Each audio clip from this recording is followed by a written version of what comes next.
So Rachel Fagan is a master certified life coach, sound bowl facilitator, musician, former teacher, and badass virtual assistant. She's the owner of Inspired Evolution LLC, on a mission to help clients build a bridge from where they are to where they want to be. So what stands out to me with Rachel is she's very sincere, she's very genuine, she's my rock. She does a lot of the behind the scenes things that, I want to really brag about her, because I can't do this by myself and there's no way that I could. She, like I said, created the PDF for the summit, helps with all of the organizing and the things. And also, if I have like a mini meltdown, I'm like, I need you. And something funny that we were doing yesterday, just like behind the scenes things that happen as you're organizing a summit. So we were testing some technology out, and I got some funny pictures, like I screenshotted. And so her mission with the summit, she's like, I'm gonna get you back. I'm gonna get you back with like some like I'll do some weird, I don't know, like, or my eyes will be closed, so she's gonna get some blackmail of me with some bad faces. But we have a lot of fun together too. So with that said, I want to just say thank you, and I love you dearly. So Welcome. I so feel the same. yeah. So tell me a little bit about, well, let's start with your story, because you have such a unique story with, going from being a teacher to everything that you're doing now. So just go ahead. Yeah, so I was a teacher in an elementary school for 13 years. It was a very toxic work environment, and I put up with it way longer than I should have. And in fact, I put up with it a year longer, but then my husband was like encouraging me to just be like, "It's fine, we'll figure it out. We'll work something out. You need to get out of there." And I'm like, "No, I can still do this." And so it took me a really long time to finally just put myself first and know that I was not showing up the way I wanted to be for myself or my family or even for my students at that point. And so I walked away, hardest decision I've ever made. And I have a business. I have another business on the side before I got into coaching myself. And I thought I knew that was going to be part of it, but I just felt really stuck. And Christina and our paths crossed. I hired her as my coach. We dug deep. She saw some things in me that I hadn't recognized in myself. And fast forward, I saw myself exploring some other things that I never imagined. I ended up getting myself certified as a master certified life coach and launching my own coaching business. And she helped me I knew music has always been a part of my life. I actually have a degree in music and then decided to do nothing with it. And I always knew that was going to be a part of it, but I couldn't figure out where that piece was because I did Yeah. teach music and I hated it. Like I hated I taught first grade regular ed, then I taught music, then I was a reading specialist. I kind of just jumped from career to career to career.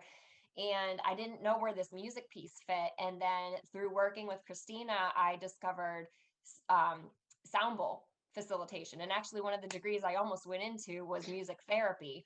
I was really considering it at the time when I first went to school. So I learned how to play sound bowls. I bought myself a set. Now I use that as part of my coaching. It also is just like a separate little thing that I offer. I've been doing sound bowls with yoga classes and things like that too, just to kind of make it come full circle, which Christina really helped me discover. So yeah, now I'm getting to do all the things that I love. I'm a mom of two little girls, so I get to do all the mom things. I get to volunteer in the school, which is stuff that my kids go to a different school district than the one that I was working in, and I was missing everything of my own kids to help other people with theirs. And Yeah. so now I get to do all of it. I still get to do my wellness business that I was doing when I met Christina. I still get to do the mom stuff, which is a part of why I wanted to leave teaching. Now I get to help people with coaching, which is a gift I didn't even know I had. Um, and now, after my contract ended with Christina, she hired me on as her assistant, which I had zero experience in, but I'm like, yeah, I could do this. I'll figure it out. I'll learn it. So, she's kind of taught me some of the ropes that way too. And it's just come full circle now. And I started my LLC for coaching, and then I'm actually in the process of joining a counseling, guidance, and consulting organization as their sole life coach for the area too. So that's still kind of in the works, but I was Yeah. offered So I just haven't started. So just all this craziness went, and the key of it was I had to let go of all this control. I was like the control freak. I wanted to make I wanted to be in charge of everything. And when I stopped that, all these blessings came in. So I know I kind of went on a tangent there, but that's No, my that's beautiful. And yeah, I mean, this I will say, too, with her sound bowl healing, it feels like a massage. It's just so relaxing. I don't even know how to describe it. It's just your body's just like really calm. And I'm like, oh man, it feels like a massage. It's amazing. And so just reflecting on Rachel's story, like that's what I'm telling all of you, is that you all have gifts to give. And so it's packaging that and really tuning into the soul gifts that you came here with, the experiences. Like Rachel was a teacher and now she's essentially teaching other people, right? So she's using those gifts that, she had from her past, and then all of the things that she's learned along the way, those soul lessons to create her business. So just to really encourage the rest of you too, this is possible for you. It's just about really stepping into it.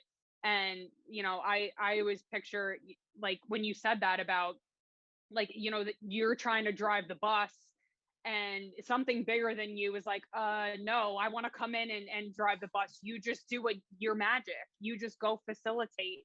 And so that's really what I see there. It's beautiful. So so tell us a little bit more about, like, what does it look like to work with you? Like, what does that process look like? Tell us a little bit about anything that you want to share about your business. Well, I always start with like a discovery call to just see if we're a good fit too, because I do think that's really important, is you have to jive with the person you're working with. And just make sure that like what I feel that I'm skilled, I have the skill set to offer matches what they're trying to achieve, kind of a thing too. Uh-huh. So I start with that, and then I, make a recommendation of like a coaching package, and then we go from there. They can take it, they can leave it. I also have Christina help me write a signature program. So I have that. I have actually been working on. I've done some publications as well, and just so there's different ways that my coaching business works. Some of it's free stuff. Like I model Yeah. off of Christina a lot. Truly, I've learned so much from her. Copycat. No, I'm kidding. Yeah, no, but for real. I mean, like, so, and like YouTube, and just little video Yeah. trainings and things like that. So there's free stuff. There's like one-on-one coaching. There's like e-courses. There's a lot of different ways, Yeah. and I just make the recommendation based on what the goal is. I'm Good for you. finding. You must have gotten trained by someone I someone must really, have, yeah. really good. I'm finding that I'm attracting a lot of moms, especially of school age. I haven't like narrowed down like a niche of people, like these are the people I only work with or anything like that, but I'm finding that that's who's coming to me for help, and I'm sure it's because of my teaching background. I'm helping people a lot with um, transitions, from summer to school year or daycare drop off, things like that. I'm helping people with setting up their systems at home for like homework or virtual learning, or even just Yeah. behavior management. I'm doing a lot of stuff, just moms that need support and feel stuck, like I'm trying to do all the things. And then also I think, and as pharmacists, you're all in a serving profession. So the people who are in serving profession, they tend to be people pleasers too. So then, what I'm going to talk about here in a little bit more about is about boundaries, Yeah. and I think it's so important for people in the service industry truly to have boundaries for themselves, because you can lose your identity if you don't. So that's what I really work with women. That seems to be who, just management of juggling all the things, all the different hats that we as women, and if you're a mom, are asked to juggle truly. So that's who I'm attracting the most, who seem to be seeking out my services the most so far. Yeah. And if I have kids, I would definitely come to you and be like, I need help. Right now, I just have a dog named Penny. I don't know if you guys have seen her. She's a litlittle dachshund. So, yes, beautiful. Yeah, so let's go into that. Let's talk about boundaries. And I know that that's your teaching tool that you're going to guide us through today. So go ahead. What about boundaries do we need to know? Well, I think boundaries, first of all, we need to get clear on the definition of what boundaries are because sometimes there's a negative connotation about that. So boundaries are really just guidelines, the rules, the routines and habits that you establish to protect your own well-being. And really your power lies in how you honor your boundaries. So if you're feeling like you don't have control, like the recovering control freak in me, a lot of it was because my boundaries were loose or vague. What's interesting as I kind of dug into this a little bit more is our boundaries are actually already wired within us. It's not necessarily something that you're just making up, like, okay, I'm just going to make up a boundary and make up these. True boundaries that actually work are already part of your identity. They're part of your truth. They're unique to you. So your boundaries may not work for someone else. So, and what I mean by that is a boundary is really just a line or a limit or a threshold that protects your heart, your mental health. It Your helps to make, energy.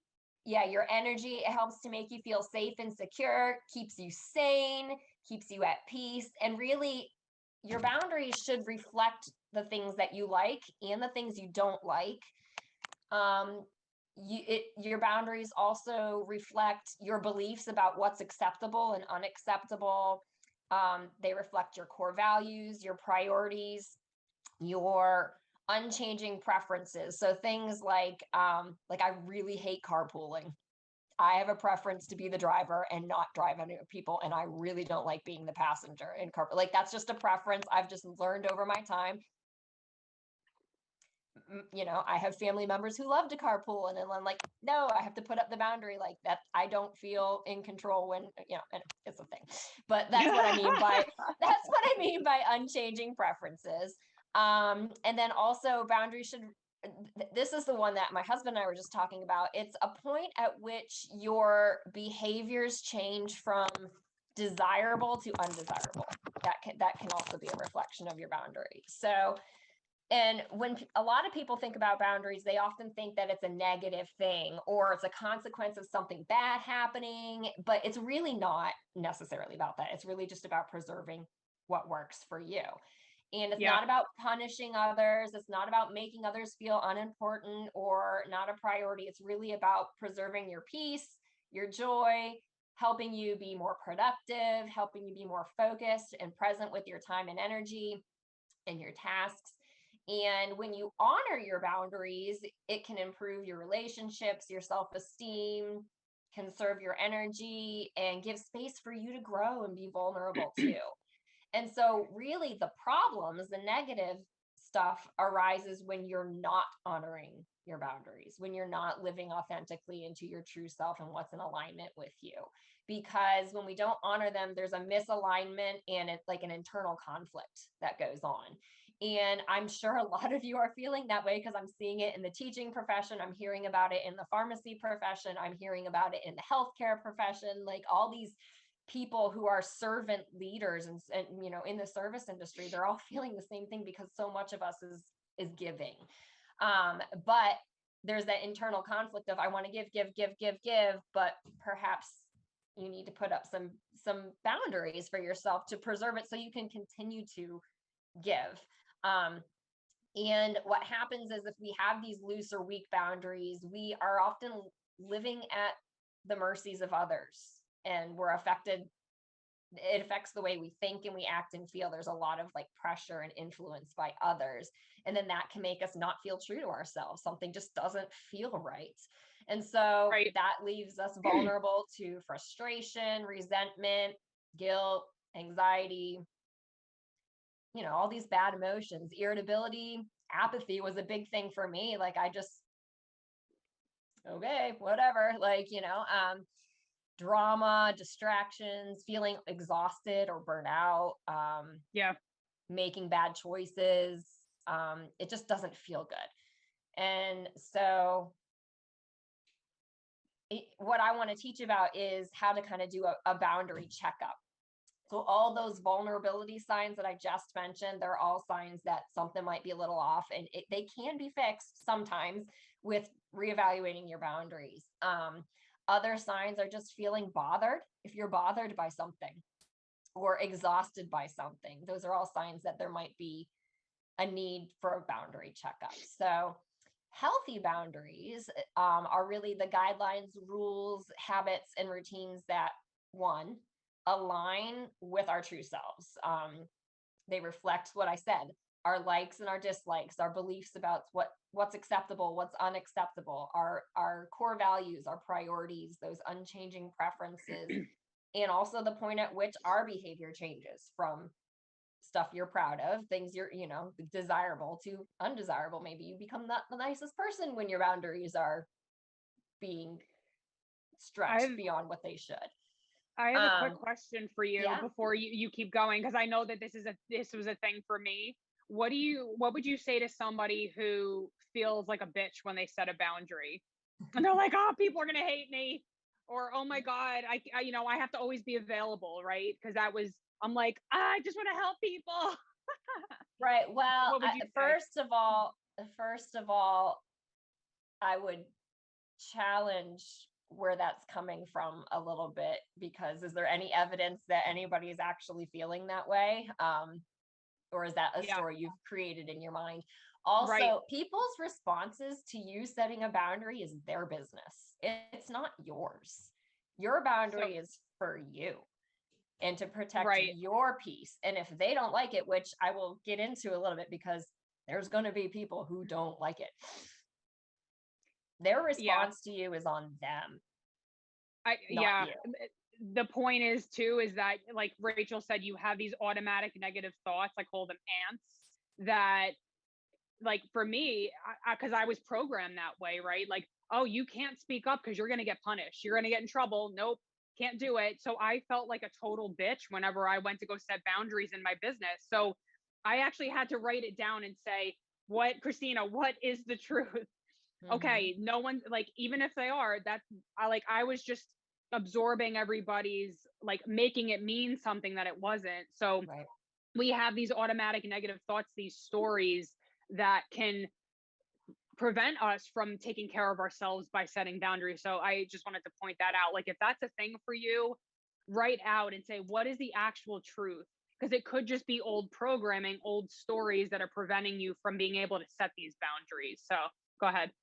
Well, and I also think, and I'm going to touch on that kind of toward the end here, that there are good ways and not so great ways to set boundaries. And so if someone is reacting and you're feeling like, oh, that's what they think I'm nasty about this, there's a way to perhaps address that, or even prevent that. So I'll talk about that in a minute. But yeah, so healthy boundaries, like I said, they have to align. They have to be communicated clearly.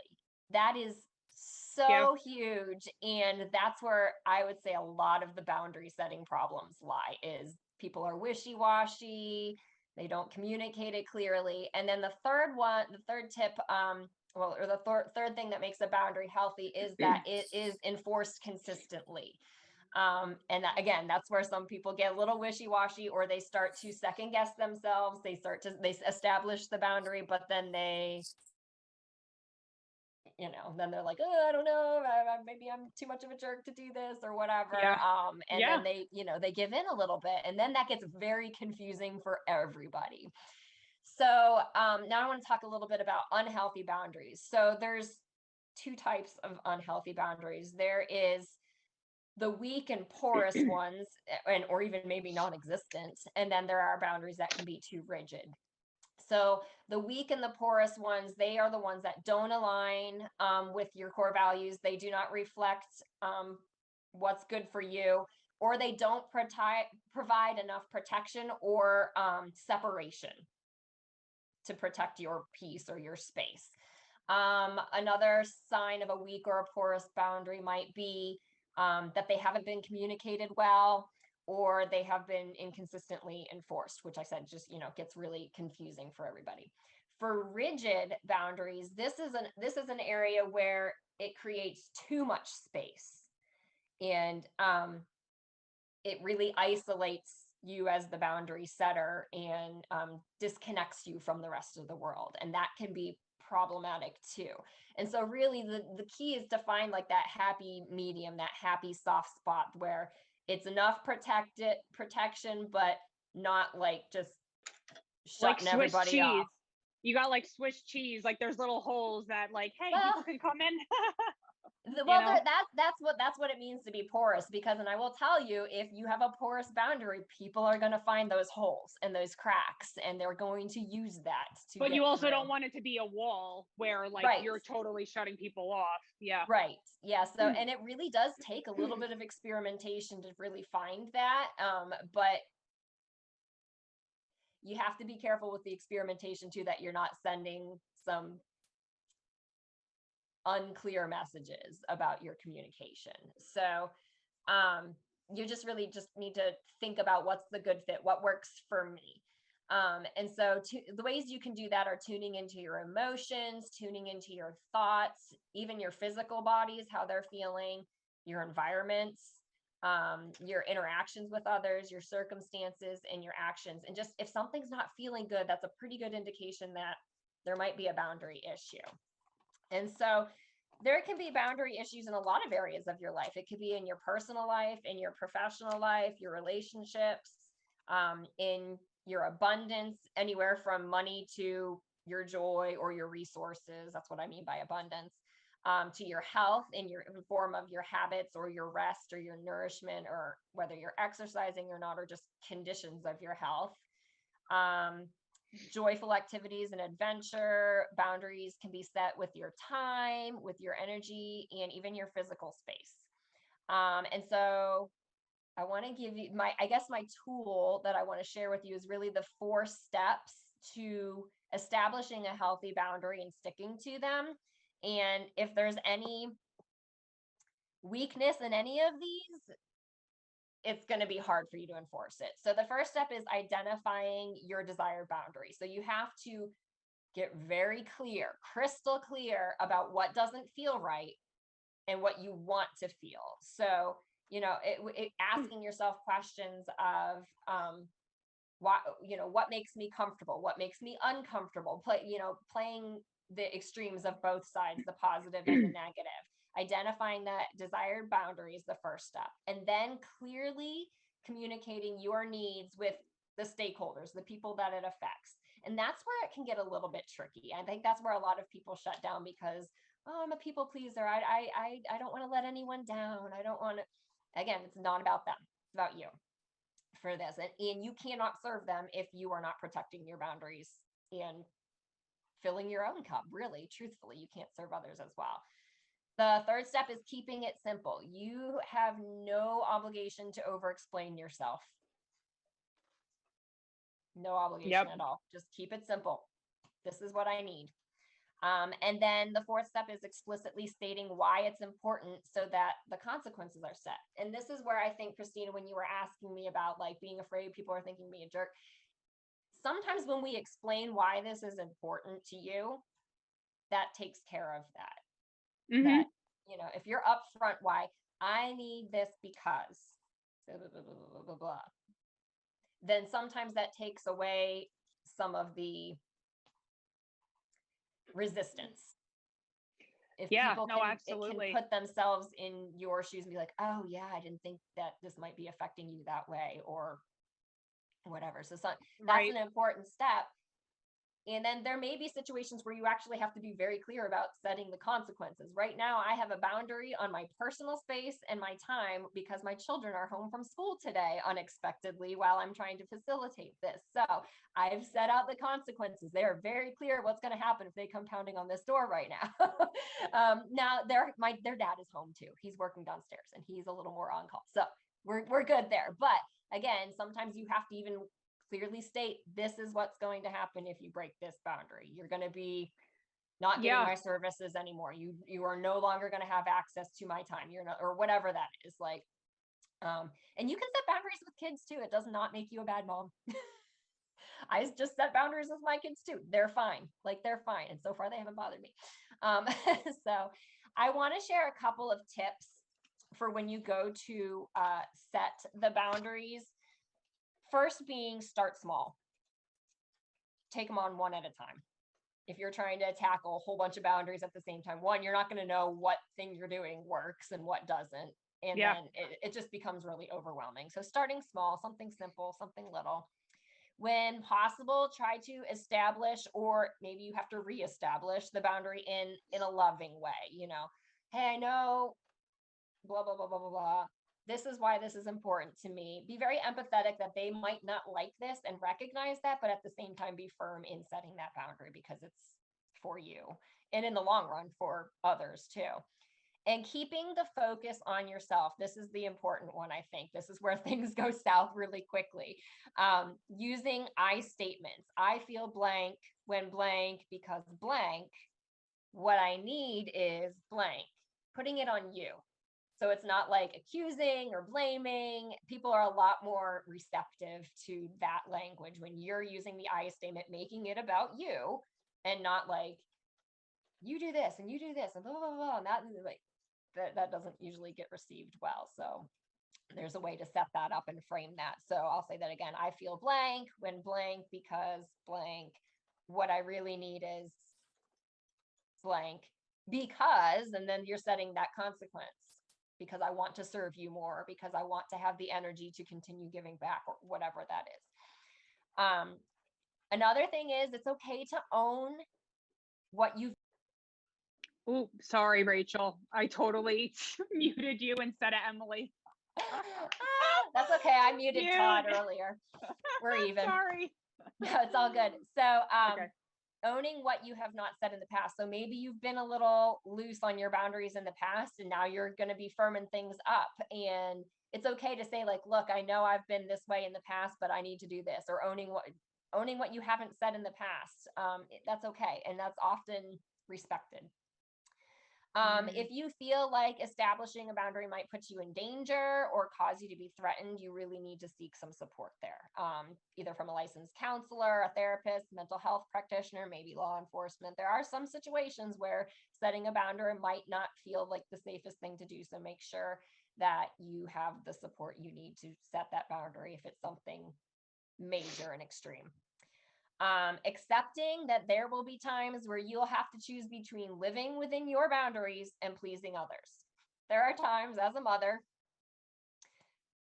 I have to put my personal preferences aside because I have to be a mother. There are times that that's going to happen. Okay. And just owning that there's going to be times where you're going to have to make a choice.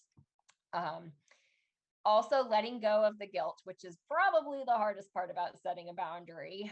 You do not need permission to exercise your basic rights to be treated with respect. Making your needs as important as other needs, being accepting of your mistakes and failures, and not meeting others' unreasonable expectations of you. You can just let that guilt go. Okay. You're allowed to be a human and you have human needs.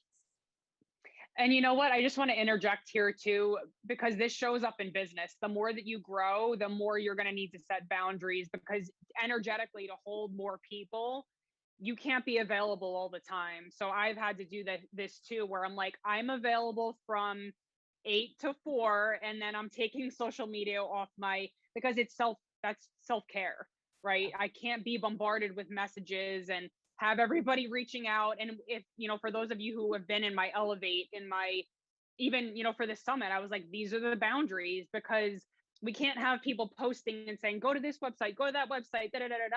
I want you focused here, and that's going to help us to make the most of our time together. So it's okay. You're going to even, maybe it doesn't show up in pharmacy, but for you, it's more in your business and being able to set those healthy boundaries there. So it definitely helps with your energetic management too. Wow, is it really snowing? Do you see that, Rachel? Yeah. It's like, all right, sorry. That's all right.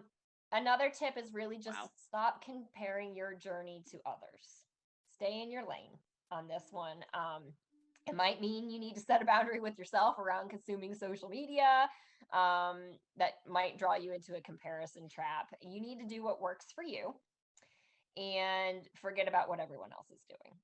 And then you might also have to reassess your boundaries at some point, and that's okay. Okay, that means you're growing. That means you're reflective of, maybe I didn't quite identify the exact boundary that I was thinking I was identifying. It's okay to tweak them as long as you're honest and upfront with those stakeholders and communicate like, hey, I think I need to tweak this a little bit more because it's not having the effect I was going for. So if you're unable to be consistent with it, with enforcing it, it's a good sign that maybe you haven't quite found that exact thing that you're really needing to truly fully align and reflect your desire. So just to kind of close on my tips or my training, the last step is really being consistent, being firm, and holding the lines. Because like I said, if there are cracks, people are going to find them. And that's where it can get confusing. But again, you don't want to be so walled off that you can't at least open a door if you need to. Others are going to need to be trained to respect your boundaries, and some of them are not going to. Let them go. It's about you, and their response is not your business. If they can't learn Mic to drop. respect it. Yep, mic drop. Yeah. I will say though, as like a little tip, it is okay to have a little bit of freedom within the confines of your boundary in the form of like an acceptable alternative, but you need to establish it right away. So for example, if the boundary, for example, just because I'm a mom, and we've had this, if the boundary is your kids' toys are everywhere all through the house and it's driving you crazy, and for your mental peace, you're setting a boundary of your physical space of decluttering, expecting kids to just always clean up and always have their space, like that's become kind of an unreasonable thing with the amount of stuff my kids have. However, I can have a little freedom. You can trash your bedroom.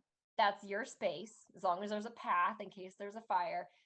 But these living areas need to be kept clean. So the boundary is the clean, the clean, less cluttered space for the common areas, but there's some freedom. If you want to trash your bedroom, go for it. Like, I don't care. That's your space. I'll close the door. Like,